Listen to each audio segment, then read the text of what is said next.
Hello and thanks for joining us. A local marathon runner says the guilty verdicts in the Boston Marathon bombing trial are a step toward healing. The 2013 bombing killed 3 people and injured more than 260 others. Reporter Shannon Slatton met with Dawn Olson of Maple Grove today. She ran the Boston Marathon last year.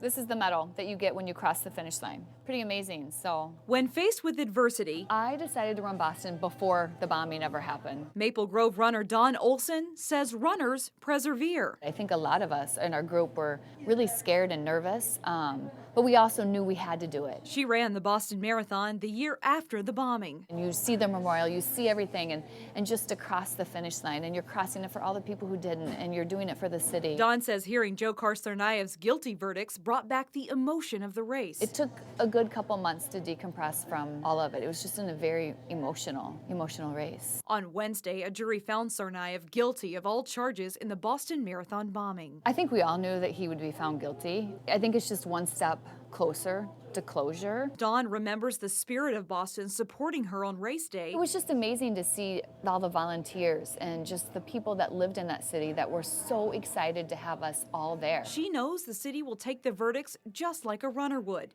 in stride, on the long road to healing. I think they were scared that nobody would come back and no one would want to run it again. I think for Boston too, that's another step closer for healing for them. So each year will be a healing year, and now that he's been found guilty, now they can kind of run the race. This year's race will be on April 20th. Dawn will not be running this year, though. She's nursing an injury, but she hopes to run that race again. And Mike and Alex, a jury will now decide Dzhokhar Tsarnaev's sentence going forward could be the death penalty. So many people watching that case. All right, Absolutely. thank you.